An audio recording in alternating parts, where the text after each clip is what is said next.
Seguimos nuestro diálogo con Dylan Pereira, analista internacional, y señalábamos que alguna vez tenía razón Charles de Gaulle, el presidente de Francia, cuando decía que en las elecciones de Estados Unidos deberíamos votar la comunidad mundial, porque lo que un presidente de Estados Unidos decida incide en toda la política nacional y regional de todos los bloques. Por eso cuando Donald Trump declara algo, el mundo está pendiente de lo que pueda pasar, sobre todo en situaciones tan delicadas como el Medio Oriente, donde está parte del petróleo del mundo, y conflictos eternos, históricos, ideológicos, religiosos. Es difícil la política en esa región, sobre todo el problema palestino-israelí. Decíamos que estando tú desde Portugal, Dylan Pereira, el enfoque de la prensa hoy es fundamentalmente de la existencia de dos estados impidiendo una tesis tan radical de sacar a los palestinos de Gaza. Así es, embajador. El mundo ha tomado por sorpresa este anuncio de Donald Trump tras la cumbre bilateral con el primer ministro israelí Benjamin Netanyahu, quien se encuentra en Washington, D.C., y donde Trump, en rueda de prensa conjunta, anunciaba precisamente las intenciones de Estados Unidos de tomar el control de la Franja de Gaza. Recordemos que la Franja de Gaza se encuentra bajo un asedio militar por parte de Israel desde los terroríficos ataques del 7 de octubre del 2023 contra Israel perpetrados por Hamas, que es considerado una organización terrorista por parte de Estados Unidos, la Unión Europea y diversos países occidentales, pero que gobierna la Franja de Gaza desde el año 2007 en una visión mucho más radical a la que tenía Al-Fatah, gobernante en este momento en la capital. Ahora bien, esto precisamente impide los esfuerzos que habían negociado gran parte de la comunidad internacional y en particular la Unión Europea de insistir en la visión multilateral de Naciones Unidas en la creación de dos estados soberanos e independientes con el estatus especial sobre Jerusalén, donde Palestina sería, controlaría Jerusalén Este y Israel tendría el control de Jerusalén Occidental. Esta es la tesis que ha defendido diversas cancillerías. De hecho, dentro de la Unión Europea existe un reconocimiento de algunos Estados miembros, en el caso de Irlanda y España directamente, a la existencia del Estado palestino, estableciendo relaciones diplomáticas bilaterales, pero la reacción ha sido mucho más contundente en el mundo árabe, donde incluso Arabia Saudita ha expresado no solamente su incomodidad respecto a este anuncio, sino que ha puesto como una condición sine qua non el respeto de la existencia de un Estado palestino y del retorno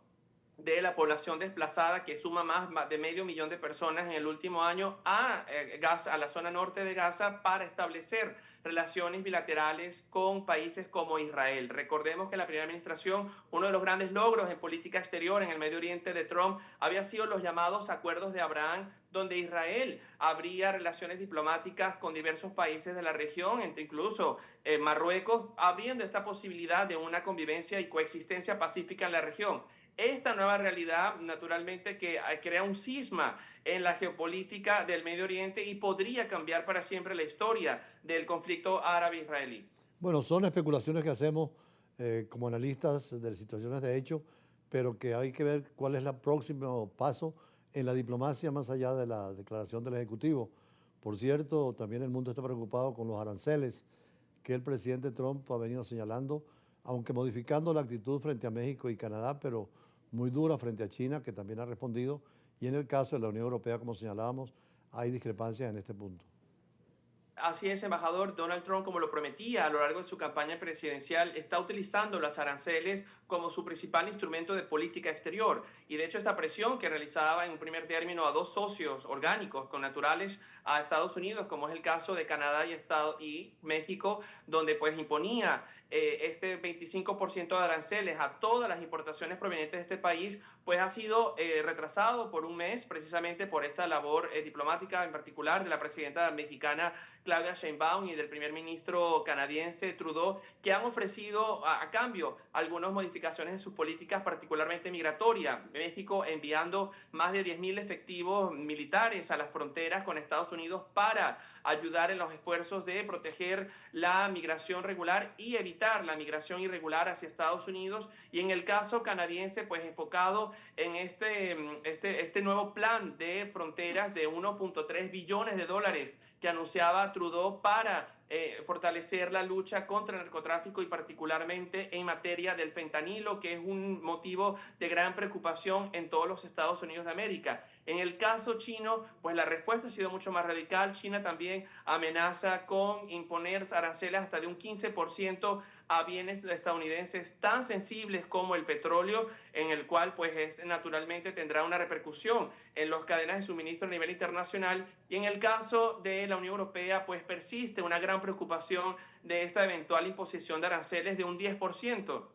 Europa, de hecho, ya organizaciones privadas como Goldman Sachs y JP Morgan han revisado sus previsiones de crecimiento de la zona euro a la baja, pasando de 1.1% que pronosticaba el Banco Central Europeo a menos de 0.7%, precisamente debido al temor que estos aranceles pues desestabilice la balanza comercial de la Unión Europea. Pero insiste Donald Trump en que este superávit comercial en la balanza entre Estados Unidos y Europa, que favorece a los europeos con más de 156.000 millones de euros en ganancias anuales, pues no es legítimo, y precisamente ha recurrido a esta amenaza consistente de los aranceles, aunque Bruselas ya ha establecido un plan de competitividad que promete hacerle frente, pero lo cierto es que en el corto plazo las previsiones del